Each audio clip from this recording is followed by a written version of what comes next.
इस YouTube channel पर आप सभी का हार्दिक स्वागत एवं अभिनंदन करता हूं और आशा करता हूं कि आप सभी के लिए जो प्रकरण हम लेकर आए हैं वह लाभदायक होगा, आपके लिए ज्ञानवर्धक होगा।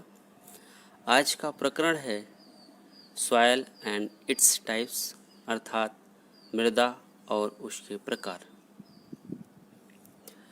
पृथ्वी की ऊपरी सतह पर स्थित कार्बनिक तथा अकार्बनिक मिश्रित कणों को मृदा या मिट्टी कहते हैं। या साधारण बोलचाल की भाषा में मिट्टी का अर्थ भूमि से लगाया जाता है। भूमि पृथ्वी की ऊपरी परत है जिसमें वनस्पतियां उगती हैं। भूमि के अगर अध्ययन की बात करें तो विज्ञान की वह शाखा जिसमें मृदा के निर्माण, उसकी विशेषताओं तथा उसके वितरण का अध्ययन किया जाता है उसे मृदा विज्ञान या पेडोलॉजी कहा जाता है। सॉइल साइंस के हिसाब से इसके मृदा के अध्ययन के दो पार्ट हैं, पेडोलॉजी और एडेफोलॉजी। पेडोलॉजी को मृदा विज्ञान और एडेफोलॉजी को मृदा विशेष ज्ञान कहते हैं। मृदा विशेष ज्ञान के अंतर्गत हम लिविंग थिंग्स पर मृदा के प्रभाव का अध्ययन करते हैं। अगर हम बात करें मृदा की तो मृदा हमारे लिए 4 प्रकार से लाभदायक है या यह हमारे जीवन में 4 प्रकार से अहम रोल निभाती है। पहला, मीडियम फॉर प्लांट ग्रोथ। दूसरा, means of water storage, supply and purification. Water storage का काम करती है, सप्लाई और उसके प्योरीफिकेशन में अहम रोल अदा करती है मृदा। मॉडिफायर्स ऑफ अर्थ एटमॉस्फेयर, अर्थात यह लिथोस्फीयर के रूप में इन्वायरमेंट का एक पार्ट है। हैबिटेट फॉर ऑर्गेनिज्म, जीवों के लिए निवास स्थान के रूप में है। और protector from water loss problem, जो जल की समस्या है उस समस्या से हमें बचाती है, उसमें भी हमें मदद करती है। आइए हम थोड़ी सी चर्चा सॉइल के बारे में आगे करते हैं। सामान्यतः सभी मिट्टियों की उत्पत्ति चट्टानों के टूटने से हुई है। सूक्ष्मदर्शी द्वारा तथा रासायनिक विश्लेषणों से पता चलता है कि चट्टानों के टूटने की क्रिया विभिन्न प्राकृतिक कारकों जैसे जल, हवा आदि तथा प्रकृति में पाए जाने वाले विभिन्न रासायनिक द्रव्यों जैसे ऑक्सीजन, कार्बन डाइऑक्साइड तथा अम्लीय एवं क्षारीय पदार्थ आदि के प्रभाव से धीरे धीरे होती है। इन प्राकृतिक क्रियाओं द्वारा चट्टानों का छोटे छोटे कणों में परिवर्तित होने की क्रिया को अपक्षय या विदरिंग कहते हैं। यह निश्चित है कि मिट्टी की उत्पत्ति चट्टानों से हुई है, परंतु खेतों की मिट्टी में चट्टानों के खनिजों के साथ साथ पेड़ पौधों तथा अन्य जीव जंतुओं के अपघटन से कार्बनिक पदार्थ भी पाए जाते हैं। अब चलते हैं, हम बात करते हैं सॉइल प्रोफाइल। सॉइल प्रोफाइल, जैसा कि हम सभी जानते हैं कि मृदा जो मिट्टी है वह कई स्तरों से स्तरित होती है, कई बनी होती है। जैसे कि हम जानते हैं जब चट्टानों से मिट्टी टूटती है तो इसकी एक परत जमा होती है, अगले वर्ष अगर फिर टूटी तो दूसरे परत के रूप में जमा हो जाती है। इस तरह कई परतों में होती है। यदि हम मिट्टी की ऊपरी सतह लगभग 10 फुट गहरा गड्ढा खोदें और मिट्टी का पार्श्वावलोकन करें तो हमें नियमित रूप से भिन्न रंग एवं संरचना एक स्तर से दूसरे स्तर तक मिलती जाती है। जल बहुत से रासायनिक द्रव्यों को लेकर ऊपरी संस्तर अर्थात होरिजिन से होते हुए नीचे की संस्तर की ओर जाता है और विभिन्न रासायनिक क्रियाओं द्वारा मिट्टी के विभिन्न परतों में मिट्टी का रंग बदल जाता है। ये जो संस्तर वैज्ञानिकों द्वारा बताए गए हैं वो क्रम से O, A, B, C तथा R हैं। जैसा कि आप स्लाइड में देख रहे हैं, जो सबसे ऊपर जो लेयर सरफेस लेयर होता है उसमें organic debris, partly decomposed material होते हैं, उसे ओहोर्जिन कहा जाता है। टॉप सॉयल जो सबसे ऊपरी लेयर के बाद जो मुख्य लेयर होती है पौधों के लिए, जो बहुत लाभदायक होती है, जिसमें मिनरल पार्टिकल्स ऑर्गेनिक मटेरियल से मिक्स्ड होते हैं। अगला सब सॉयल, टॉप सॉयल के नीचे सब सॉयल, जिसमें compounds draining from above accumulate, जो ऊपर जो भी चीज़ें रहती हैं उसके एक्यूमुलेशन से बी ओरिजिन बनता है। उसके बाद पेरेंट मटेरियल सी ओरिजिन होता है, जिसमें पार्शली विदर्ड रॉक मतलब थोड़े बहुत छोटी मोटी चट्टानों के टुकड़े होते हैं, और लास्ट में बड़ी बड़ी चट्टानों के बड़े टुकड़े होते हैं, जिसके बेड रॉक के नाम से जाना जाता है। जब हम ऊपर से नीचे की तरफ आते हैं तो टेम्परेचर बढ़ता जाता है। ओ ओरिजिन में लगभग टेम्परेचर 2 से 5 डिग्री सेंटीग्रेड होता है। ए ओरिजिन में 10 डिग्री सेंटीग्रेड, नीचे जाते हैं तो लगभग 20 डिग्री सेंटीग्रेड, और नीचे जाते हैं तो 48 डिग्री सेंटीग्रेड। इस तरीके से टेम्परेचर बढ़ता जाता है। अब आइए हम चर्चा करते हैं मृदा के प्रकार, टाइप्स ऑफ सॉयल। मृदा के प्रकार, सर्वप्रथम 1879 ईस्वी में डोकशाएव ने मिट्टी को 2 भागों में वर्गीकृत किया, जो सामान्य और असामान्य वर्ग थे। लेकिन भारत की मिट्टी को मुख्यतः 5 वर्गों में विभाजित किया गया: जलोढ़ मिट्टी, एलुवियल सॉयल, काली मिट्टी, ब्लैक सॉयल, लाल मिट्टी, रेड सॉयल, लैटेराइट सॉयल, और डेजर्ट सॉयल, जिसे मरु मिट्टी या शुष्क मिट्टी भी कहते हैं। लेकिन भारतीय कृषि अनुसंधान परिषद ICAR ने भारत की मिट्टी को मुख्यतः 8 समूह में बांटा गया है। ये 8 जो समूह हैं इनके बारे में भी हम विस्तृत चर्चा करेंगे।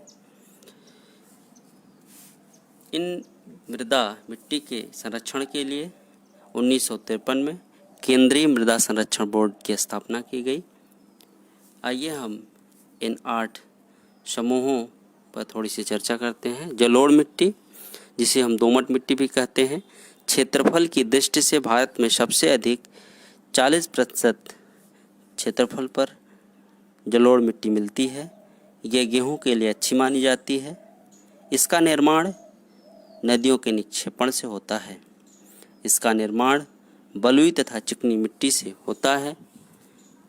यह मुख्यतः उत्तर के मैदान, सिंध के मैदान, ब्रह्मपुत्र के मैदान में इस प्रकार की मिट्टी पाई जाती है। काली मिट्टी, काली मिट्टी का क्षेत्रफल की दृष्टि से दूसरा स्थान है भारत में। यह सबसे अधिक महाराष्ट्र तथा गुजरात प्रांत में पाई जाती है। इसका निर्माण मुख्यतः ज्वालामुखी के उद्गार से बने विशाल चट्टानों के टूटने से हुआ है।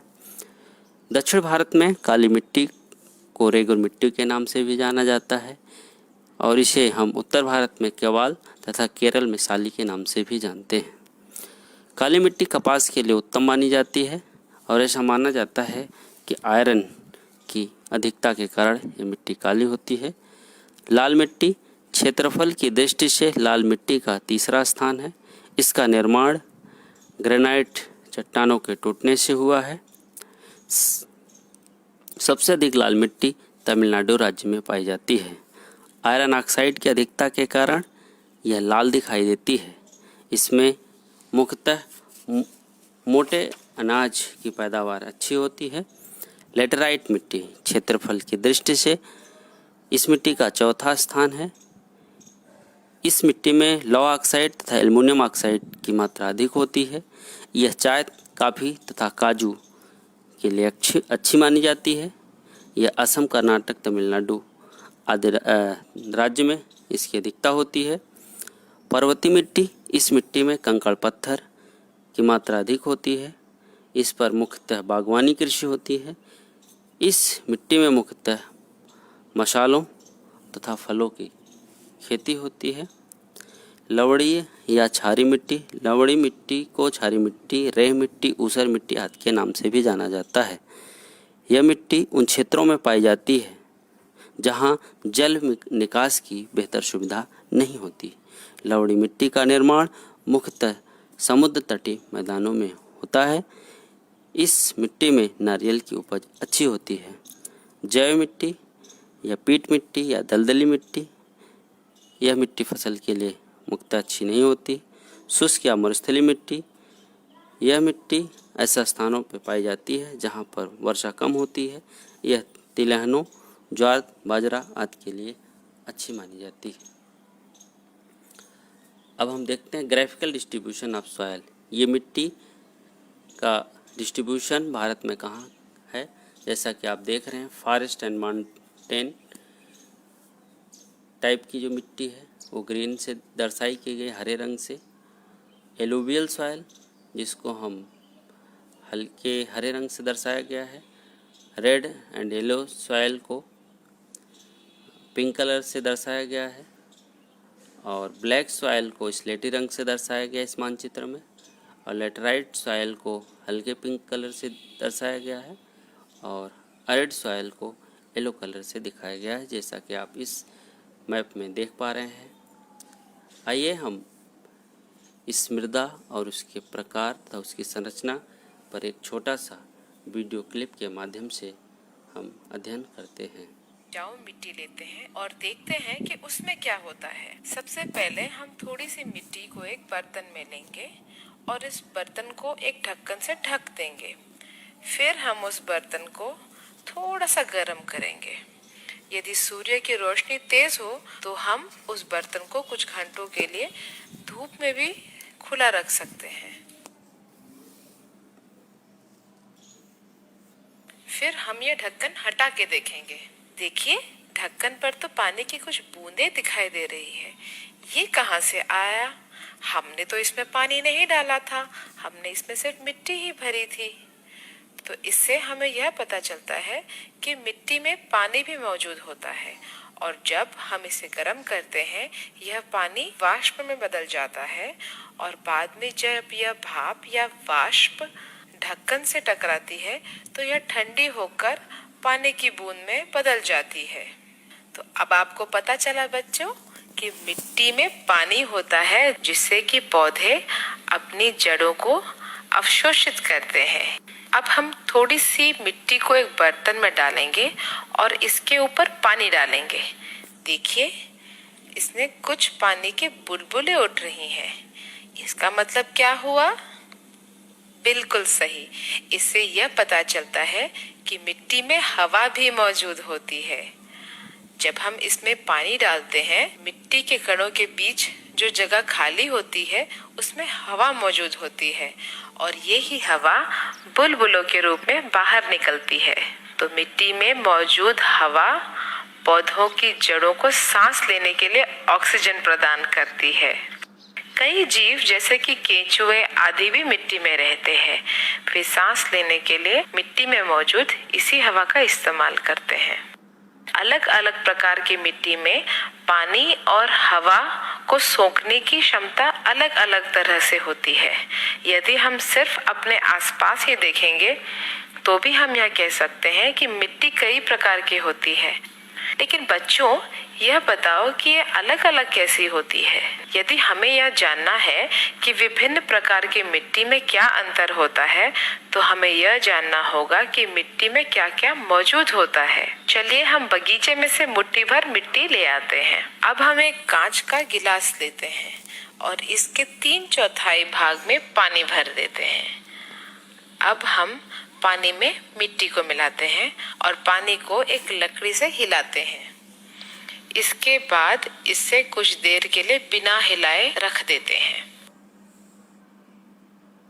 देखिए बच्चों, मिट्टी में 3 अलग अलग परतें बन गई हैं। यह परत मिट्टी में मौजूद विभिन्न कणों से बनती है। सबसे नीचे वाली परत बजरी से बनती है, यानी कि कंकड़ और पत्थर से। इसके ऊपर वाली जो परत होती है वह रेत की परत होती है। रेत के ऊपर एक और परत होती है जिसमें मौजूद कण रेत के कणों से भी बारीक होते हैं।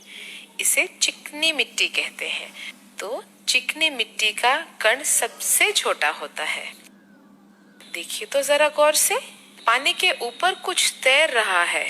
हाँ बच्चों, इसमें आपको सूखी पत्तियां मिलेंगी और सड़े हुए कार्बन पदार्थ भी मिल सकते हैं। इसी को खाद कहते हैं। खाद पौधों को पोषण प्रदान करती है और मिट्टी को उपजाऊ बनाती है। तो अब हम जानते हैं कि सामान्यतः मिट्टी छोटे कंकड़ों और पत्थरों से बनती है। इसमें रेत, चिकनी मिट्टी और अन्य कण भी मौजूद होते हैं। मिट्टी में हवा और पानी भी मौजूद होता है। सूखी पत्तियां, सड़े हुए कार्बन पदार्थ भी मौजूद होते हैं जो कि आगे जाके खाद बन जाती। यदि किसी मिट्टी की संरचना इस प्रकार की हो कि उसमें उचित मात्रा में हवा और पानी समा सके और पौधों को पोषण प्रदान करने के लिए सही मात्रा में खाद मौजूद हो, तो यह मिट्टी उपजाऊ होती है। और बच्चों, आपको पता है मिट्टी में केंचुए रहते हैं जो मिट्टी को भुरभुरी कर देते हैं। इससे ज्यादा मात्रा में हवा और पानी मिट्टी में समा सकते हैं। अब यदि केंचुओं को किसान का मित्र कहा जाए